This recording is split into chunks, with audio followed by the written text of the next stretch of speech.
আসসালামু আলাইকুম। এখন দেখবেন সংবাদ শিরোনাম।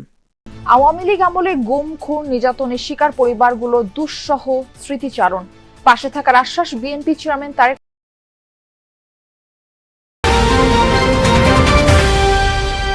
ইসলাম ব্যবহার করে আসন সমঝোতায় 11 দলীয় জোট ভাঙার কারণ মত বিশ্লেষকদের। বললেন, কখনোই আদর্শ ভিত্তিক ছিল না জামায়াত নেতৃত্বাধীন প্ল্যাটফর্ম। পরিবর্তনের মাধ্যমে সময় এসেছে নৈতিকতা সম্পন্ন সাংবাদিকতার। গণমাধ্যম সম্মেলনের সম্পাদকরা পেশায় রাজনৈতিক মতদর্শন না আনার তাগিদ।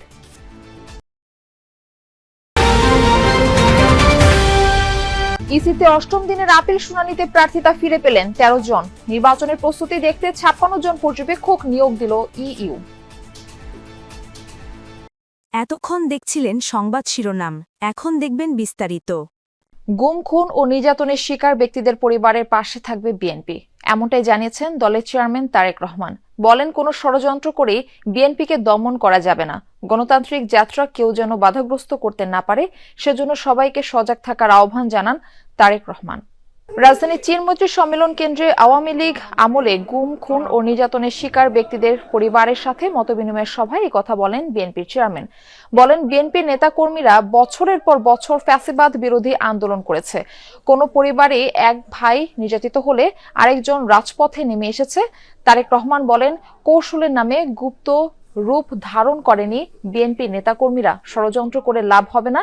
কেউ কেউ বিভিন্ন রকম কথা বলে গণতন্ত্র পথ বাধাগ্রস্ত করতে চায় উল্লেখ করে তিনি বলেন, বিভিন্ন উসিলায় যারা গণতন্ত্রের পথ রুদ্ধ করতে চায় তাদের বিষয়ে সজাগ থাকতে হবে।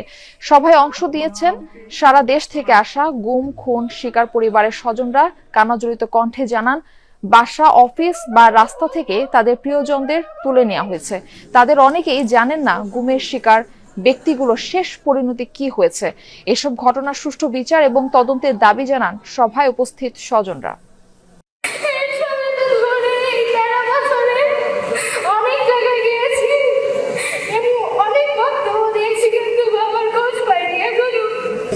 আমি তারেক রহমানের কাছে আশা করি যে আমাদের বাবাদের খুঁজে দিবে, এই বাংলাদেশের মাটিতে বিচার করবে।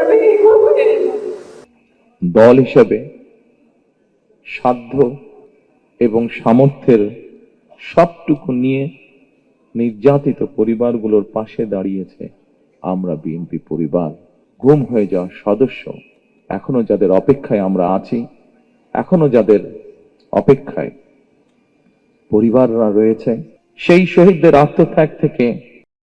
ভোটের মাঠে জামায়াতে ইসলামী নেতৃত্বাধীন 10 দলীয় জোট কখনো আদর্শ ভিত্তিক ছিল না, বরং ইসলামকে উপজীব্য করে নির্বাচনী আসন সমঝোতার প্ল্যাটফর্ম হওয়ায় 11 দলীয় জোট ভেঙে 10 দলের জোটে পরিণত হয়েছে বলে মনে করেন রাজনৈতিক বিশ্লেষকরা। তাদের মতে, ভোটের মাঠে এর কোনো ভূমিকা নেই। জোটের একক নেতৃত্ব না থাকায় ভাঙনের শঙ্কা উড়িয়ে দিচ্ছেন না তারা। জামায়াত ইসলামের সাথে অন্য ধর্মভিত্তিক দলগুলো টানাপোড়েন বরাবরই ছিল। গণ অভ্যুত্থানের পর সেই দূরত্ব কমাতে সক্রিয় হন নেতারা। ওয়ান বক্স পলিসি, অর্থাৎ ইসলামী দলগুলোর ভোট এক বাক্সে, এই স্লোগান নিয়ে জামায়াত ইসলামী আন্দোলন, বাংলাদেশ খেলাফতে মজলিস সহ 8টি সমমনা দল মোর্চা গঠন করে জুলাই সনদ ও সংস্কার বাস্তবায়ন সহ 5 দফা দাবিতে আন্দোলনে নামে। নির্বাচনের তফসিলের পর আন্দোলন থেকে সরে এসে তারা তৎপর হয় আসন ভাগাভাগিতে। আসন সমঝোতার আলোচনার মধ্যে ধর্মভিত্তিক দলের বাইরে এনসিপি, এবি পার্টি ও এলডিপি আসন ভাগাভাগিতে যোগ দেয়। আসন বন্টন রূপ নেয় 11 দলীয় ঐক্যে।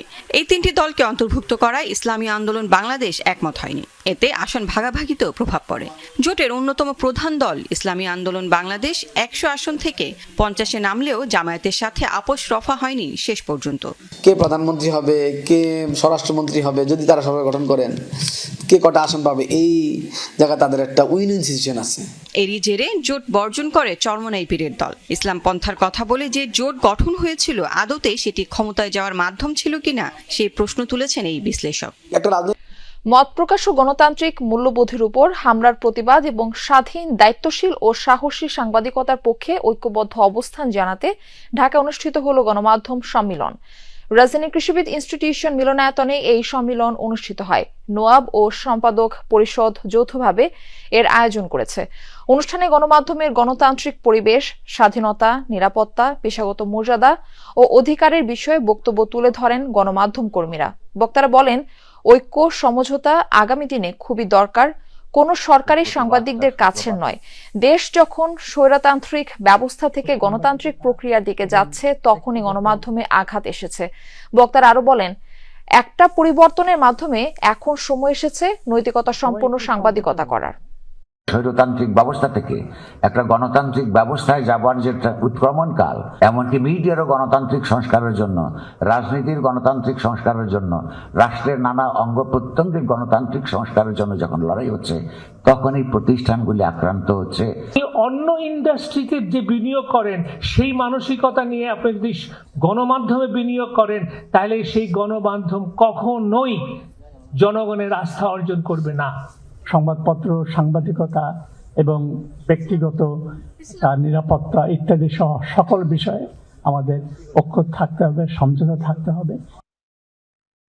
নির্বাচন কমিশনে চলছে ৮ম দিনের আপিল শুনানি। দুপুর পর্যন্ত নিষ্পত্তি হয়েছে ৪৯টি আপিলের। প্রার্থিতা ফিরে পেয়েছেন ১৩ জন। দ্বৈত নাগরিকত্ব নিয়ে শুনানিতে আইনজীবীদের দুপক্ষের মধ্যে হয় হট্টগোল। এ সময় এনসিপি নেতা ও আইনজীবী জহুরুল ইসলাম মুসার দিকে তেড়ে যান ফেনী ৩ আসনের বিএনপির প্রার্থী আব্দুল আওয়াল মিন্টু। পরে ইসির হস্তক্ষেপে শান্ত হয় পরিস্থিতি। এ সময় নির্বাচনী আচরণবিধি লঙ্ঘনের অভিযোগে ঢাকা ১৩ আসনের প্রার্থী খেলাফত মজলিসের মামুনুল হককে দেয়া কারণ দর্শানোর নোটিশের জবাব দিয়েছেন তিনি। বলেন, গণমাধ্যমে আসা বিভ্রান্তিকর সংবাদের ভিত্তিতে তাকে শোকজ করেছিল কমিশন। লেভেল প্লেইং ফিল্ডের ক্ষেত্রে তা প্রশ্ন তৈরি করে। এখনো পর্যন্ত মোট ৫১০টি শুনানির মধ্যে ৩৫৫টি মঞ্জুর করেছে কমিশন। শুনানি চলবে আগামীকাল পর্যন্ত। বাংলাদেশের একটি দলের প্রধান এবং একটি জোটের অন্যতম শীর্ষ দায়িত্বশীল, সেক্ষেত্রে আমি যদি এই ধরনের হয়রানির শিকার হই, তাহলে আসলে নির্বাচনের ক্ষেত্রে লেভেল প্লেইং ফিল্ড কতটুকু থাকবে আছে, সেটা আমাদের জন্য আরো বড় করে একটি শঙ্কার জায়গা তৈরি হলো। ভুয়া অভিযোগ করে এখানে আপিল করেছে, আপিল বাতিল করে আমার মনোনয়নকে পুনরায় বৈধ করেছে। আলহামদুলিল্লাহ।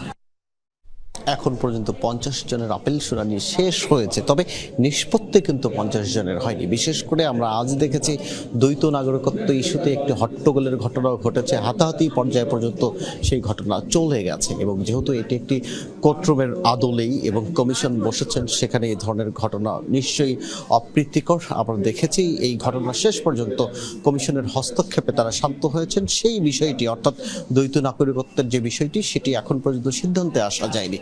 এই ধরনের আরো বেশ কিছু ঘটনা আছে যেগুলো সিদ্ধান্তে আসা যায়নি, অর্থাৎ শুনানি 50 নম্বর পর্যন্ত চললেও যে নিষ্পত্তি, সেটি কিন্তু এখন পর্যন্ত হয়নি।